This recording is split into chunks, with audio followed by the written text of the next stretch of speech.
Welcome to Tollywood Nagar. Tollywood లో ఒకప్పుడు అగ్ర హీరోయిన్ గా వెలిగిన నటి జయప్రద. ఎన్టీఆర్, ఏఎన్ఆర్, శోభనబాబు వంటి అగ్ర నటుల సరసన అందాలు ఒలకబోసిన జయప్రద బాలీవుడ్ లో కూడా సత్తా చాటింది. దాదాపు అన్ని భాషల్లోనూ నటించిన జయప్రద అప్పట్లో నెంబర్ 1 స్థానం కోసం శ్రీదేవితో పోటీ పడింది. తెలుగు, తమిళ భాషల్లోనే కాదు, హిందీలో కూడా స్టార్డమ్ అందుకుంది జయప్రద సినిమాల్లోనే కాదు, రాజకీయాల్లో కూడా తనదైన ముద్ర వేసింది. రాంపూర్ నియోజకవర్గం నుంచి ఎంపీగా గెలిచిన ఆమె ఆ తర్వాత కాలంలో రాజకీయాలకు బలైపోయింది.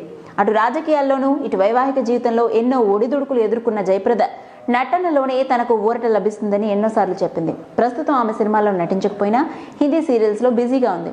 NDTV ఛానల్లో ప్రసారమయ్యే పర్ఫెక్ట్ పతి అనే సీరియల్లో ఆమె రాజశ్రీ రాథోడ్ అనే పవర్ఫుల్ పాత్రను పోషించింది. అందులో కోడలికి అన్యాయం జరుగుతుంటే సహించలేక కన్న కొడుకుని చంపుకుంటుంది రాజశ్రీ రాథోడ్. ఇటీవల ఓ ఇంటర్వ్యూలో జయప్రద మాట్లాడుతూ మహిళల హక్కులకు అండగా నిలిచే రాజశ్రీ పాత్ర పోషించానని, ఈ పాత్రకు మంచి పేరొస్తుందని తెలిపింది. తల్లి పాత్ర అయిన పర్ఫెక్ట్ పతి సీరియల్తో టెలివిజన్ రంగంలోకి ఎంట్రీ ఇవ్వడం ఎంతో సంతోషంగా ఉందని పేర్కొంది. అయితే తన వైవాహిక జీవితంలో ఎంతో వేదన అనుభవించిన జయప్రద సమాజంలో ప్రస్తుతం ఉన్న ట్రెండ్ ను విమర్శించింది.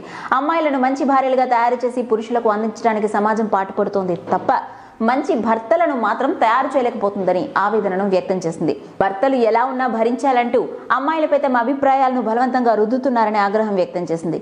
భారతీయ సమాజంలో వేళేళ్లుగా అమ్మాయిలకు అన్యాయం జరుగుతూనే ఉందని తెలిపింది. ప్రతి తల్లి తన పిల్లల ప్రవర్తన తెలుసుకోవాలని సూచించింది. పురాణ కాలం నుంచి మంచి భార్యలు ఎలా ఉండాలో చెప్పారే తప్ప మంచి భర్తలు ఎలా ఉండాలో చెప్పలేదని విమర్శించింది. అప్పట్లో జయప్రద ప్రముఖ నిర్మాత శ్రీకాంత్ నహతాను ప్రేమించి పెళ్లి చేసుకుంది. కానీ ఈ దంపతులకు పిల్లలు లేకపోవడంతో సిద్ధార్థ్ అనే పిల్లాన్ని పెంచి పెద్ద చేయటమే కాదు, ఘనంగా వివాహం కూడా జరిపించింది. జయప్రద పెళ్లి చేసుకున్న శ్రీకాంత్ నహతాకు అప్పటికే చంద్ర అనే అమ్మాయితో పెళ్ళై 3 పిల్లలు కూడా ఉన్నారట. ఈ విషయం తెలిసిన టాలీవుడ్ ప్రముఖులు అప్పట్లో జయప్రద గురించి చాలా బాధపడ్డారట.